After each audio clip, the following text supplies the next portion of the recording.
Nibonile nje ukuthi bayimisela kangakanani abantu bakamkhisi. Ngale nkomo enone kangaka basinikeze yona.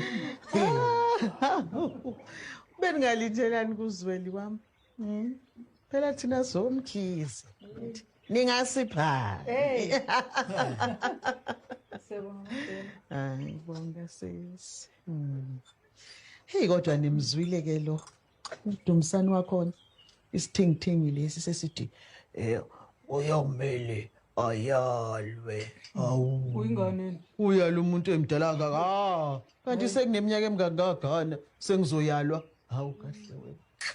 Sengicela kuwena dadewethu. Kaphelisisa udumisana emkhisi. Abalungile lwabisa. Wethu uqonda ukuthini? Ucabanga ukuthi ngaze kanjani ukuthi uze lakhe lobola. Ufanele udumisana. Cha akafonanga. Ubefile la. Wa. Dadewethu. Lento kaDumisana ihlangene nesiko. Bamlisa nenhloso.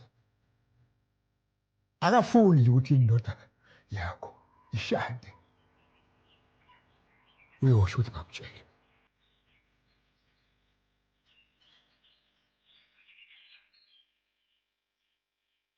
Hello guys, good morning. Welcome back to my YouTube channel. Thank you so much for joining me. Thank you for being here. I really appreciate you.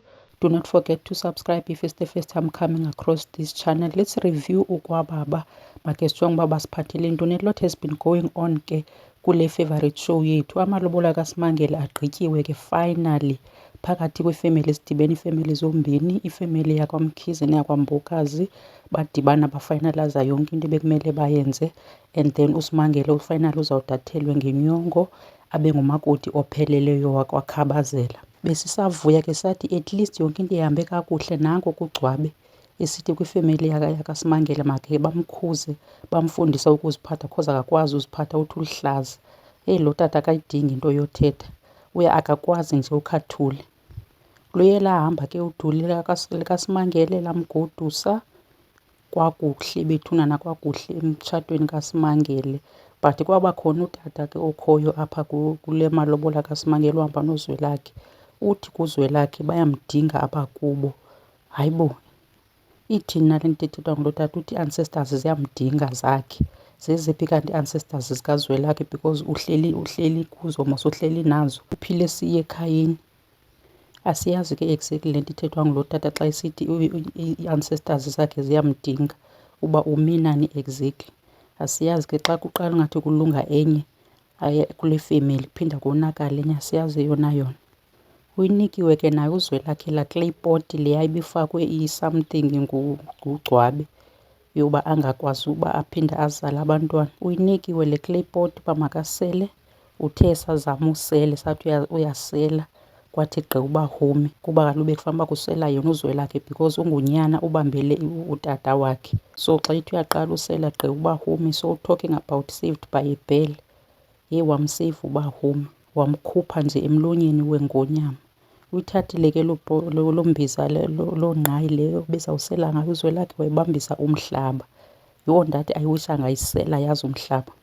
I know shem akanatyala umhlaba akhawunti ayenzileyo, but no, so ezwelakhe naye uzwelakhe akanatyala, so ufanele kufe bani. Ugcwabe kuye wajampa kwisitulo ebehleli kuso nonkosikazi wakhe sobona unyana akhe ibambile le ngqayi. Ndambona istress simthini, ebesothukile ecinga fanuba unyana akhe usele kweli yeza lakhe. Uzotsho abhadle lo tata ayeke nje uthakathe emdala kangaka. Into esiyivuyelayo ke uba home and Zwelakhe are back together, barayithi shem ingathi zange baxabane and kumnandi kubabona benje be-happy.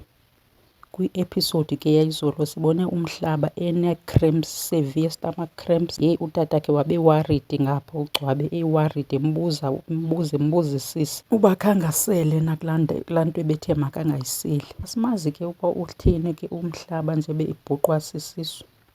And enye into ke ngoku esiyinotisayo ikhona uSilindile into ayifihlayo. Uzwelakhe uyamxelela ngalo tata ebekhona athe kuye izinyanya zakhe ziyamdinga. USimangele watshintsha ebusweni wabonakala nje bikhona le nto ayifihlayo.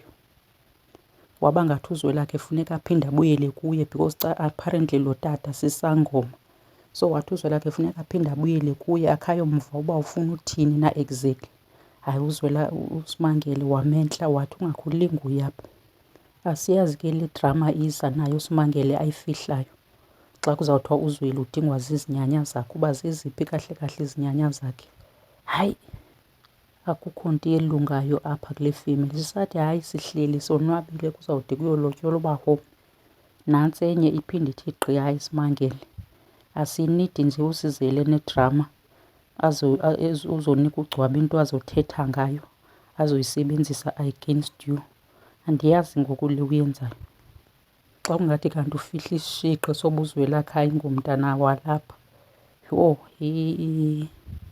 angabe mos ulwela into eyiyo ugcwaba ulwela abantwana bakhe uba kungenzeka uba uZwelakhe ayingowalapha. Asazi ke bethunana, sizayibona uba into ithini apha ekuhambeni kwexesha. Sizayibona, izawucaca le, kodwa mayingabikho ngale ndlela ndiyicingela ngayo uba uZwelakhe mhlawumbi ayingowalapha kule family.